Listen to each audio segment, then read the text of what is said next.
The only true priest. We must get back to the idea of a priesthood. We must get back to the idea of God on one side and man on the other, and the two of them alienated from each other. This alienation is not the fault of God, but the fault of man. We must get back to a sacrifice and a priest who can come between God, who is holy, and man, who is unholy, and bring the two of them together. That is a priesthood. The priest must be ordained of God. God had to ordain the man, or else he was a false priest. The priest had to be ordained for men. God appointed the priest to help men. God needs no help. It is man that needs help. When Christ came, he qualified completely as the one who could reconcile God and man. He was ordained of God. He wanted reconciliation for the people. He had compassion. Christ qualified as the priest, and he became the author, the source, and the giver of eternal salvation. There is a simple song called Trust and Obey by John Henry Sammis that expresses something very fundamental. Trust and obey, for there's no other way to be happy in Jesus, but to trust and obey. We Christians trust and obey. We obey because we trust. We trust in order that we might obey. If we try to obey without faith, we get nowhere. If we try to have faith without obedience,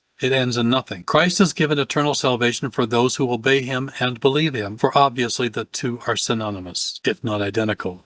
It is not just trust and not just obey. It is trust and obey. Believe God and then go get obedience. You will find that it will become in your heart eternal salvation. Jesus Christ will become your all in all. The pathway into God's presence has nothing to do with convenience or shortcuts. We have a great high priest who did not take a shortcut, but rather went all the way to the cross. And now he is seated at the right hand of God the Father. He went the full distance to become our mediator and high priest. Christ earned our trust and our obedience because he did not take the path of convenience, but went the way of the cross and died for us and became our great high priest. Jesus Christ, the great high priest, ordained of God and ordained for men, is the only guide to usher us into the presence of God. Those who have found Christ have found the perfect guide, and in following him, found that rest and peace are in God's presence. First trust Jesus, then live to obey him forever. There is no other way.